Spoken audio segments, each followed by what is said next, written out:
Peoria, Illinois, ranked the worst real estate market in 2022. What do you think about that? Now, according to this study, or if you want to call it a study, but it is an article put out by WalletHub, and it ranked the best real estate markets, and then it had some of the worst. And out of the class of 300 that Peoria is in, Peoria ranked dead last. But let's unpack this a little bit. So look at what it is they looked at. Now, they had 17 different things that went over their scoring, and Peoria's total score was 31.15, ranking them bottom last 300. Next up from them was Bridgeport, Connecticut, Shreveport, St. Louis, so cities like that. But how did they get there? And then looking at some of the places that ranked number one, you have Austin, Texas, Nashville, Fort Worth, Seattle, Henderson. You also had some spots in the Phoenix metro area where I also have a team. So being in both places, completely different markets, I'm able to see this a different point of view than a lot of the viewers, especially Central Illinois homeowners and people looking at buying, than what this really means. Looking at places like Austin. I know some agents in Austin. Austin ranked number one in this list. Well, Austin's appreciation was off the charts. Phoenix, same thing. They have a few cities in mid-sized cities in the top 5, but they also had the highest appreciation year over year for the last 2 years. On the flip side, those same markets are having homes sit longer and longer because of the amount of inventory that has gone up. It has really done a complete 180 in some of these markets where you're seeing homes sit, and now people are able to get deals in these markets. But if you look at Peoria and what we're seeing here, now in this chart here, we're looking at homes for sale, and we're going back all the way 5 years. So here's where we are now. And this is total homes, and we're gonna look at single family detached because that's what I like to talk about. That's what most people understand. But we go back to a peak in August of 2017. There were 3,100 single family homes for sale. Now that's when you could get a deal. It was also around the time the whole Caterpillar move out was going on. So we're feeling a lot of that pain with some of the incentives being offered by Caterpillar and the relocation company. It made it really difficult for other sellers to compete with that. But then if you look at this trend moving forward, it goes down. And then right around the COVID time, you really see inventory start to drop. Then it popped back up again, but also Central Illinois is very seasonal. The seasonality effect is, you can almost predict when you're gonna have highs and lows, unlike some markets where you really don't have that seasonality. But when this article came out, you can see Central Illinois home sales actually increased in the amount of properties that were for sale, where other areas across the country around April, they started seeing more and more inventory and their home sales started to pull back a little bit, but Central Illinois, they did not experience that. Look in April, again, that seasonality kicked in. We started seeing more homes hit the market, but we're still around 860 single family detached homes across our market, which is well below where we were a few years ago. So having that lack of supply still meeting the demand is going to keep Peoria's market strong. And another thing to consider, Peoria didn't have that huge growth of 38.1% appreciation. I believe our numbers were around 12%, give or take. Now we saw some appreciation, don't get me wrong, but it wasn't that unhealthy, unsustainable appreciation that the rug was just pulled out from under our feet when that stopped. We're still appreciating, I believe, at a healthy number. We're not affected too great by the high highs, or we're not really affected by the low lows. We're really insulated. Now I remember, and I wasn't even in the real estate business this time, but around the 2008 era, they talked about how Peoria really wasn't affected by the housing crash like some of these other markets were. Now, yes, Peoria was affected, but not to this extent where people were literally walking out of their homes, leaving keys on the counter and saying, see you later. So the good thing, Peoria, again, it's insulated. We're not seeing the crazy numbers and crazy reaction. So these are what's homes that are for sale. And you look at closed sales. Now, some markets we're seeing a huge reduction in closings per month.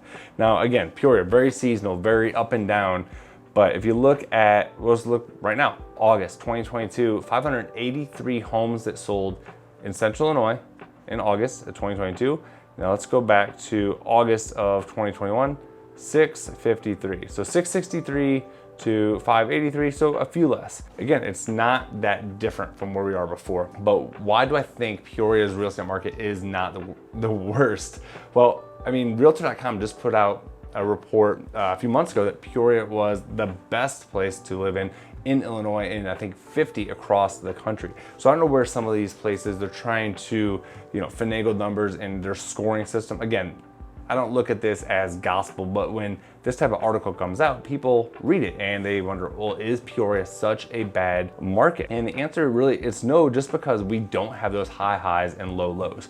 Now, with increased interest rates and with what the Fed is doing and with inflation, there are some things to consider. I'm not one of these agents who says, oh yes, the market is great, the market is awesome, it's always great, because that is not the case. The market is not always great. However, it is great for someone, depending on what that person is, what they're looking for. Now, let's say we do go to where we have a ton of homes for sale. For sellers, that's not gonna be great, but for some of my buyers who don't have to compete, that's gonna be a really great situation. And you may be asking yourself, but what about the interest rates? What are we gonna do there, Rich? With taxes in Central Illinois and these rates going up, that's really killed my affordability. Well, that's true. And how we do it with my team and my lender that I partner with is we get seller concessions. And right now in this market, again, it's not, I don't wanna say it's cooled off, but homes are sitting just a little bit longer. But using those seller concessions is something that has allowed my clients to save quite a bit of money on their monthly payment. And I'll give you an example of one that I had. Seller was selling his home $145,000. The buyer, well, they could not afford the monthly payment at that with the PMI that they needed for the loan. It was over their budget. So what we did, we offered $150,000 with a $5,000 seller concession. They used that $5,000, they were to pay off the PMI and pay down the interest rate. And in the end, their monthly payment was $100 less per month than it would have been if they paid list price alone with nothing else. So in short, they saved themselves quite a bit of money by getting that seller concession. The seller was still happy because they still sold at what they had it listed for, and everyone wins. So you have to think outside the box there.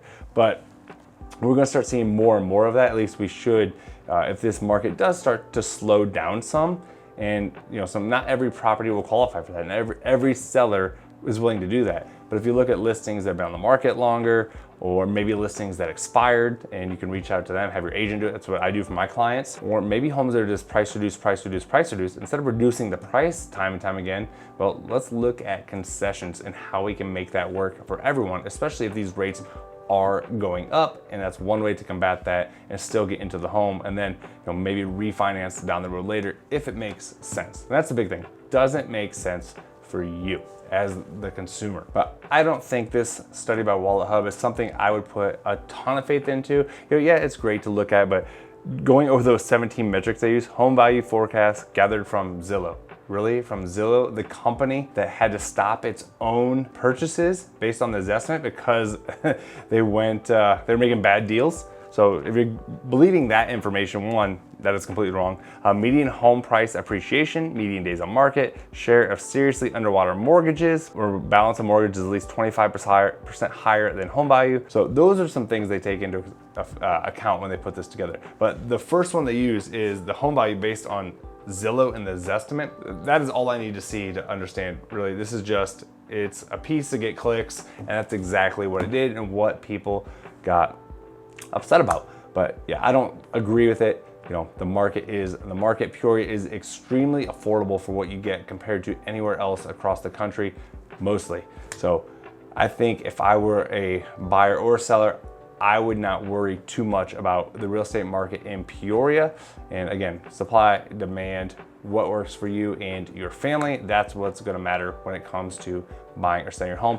If you have any questions, you are looking to move to Peoria, looking to sell your home there, please reach out. My team and I would love to help you, and we will take care of you like you are family. So my name is Rich Brecklin, Real Broker, and I will see you on the next one.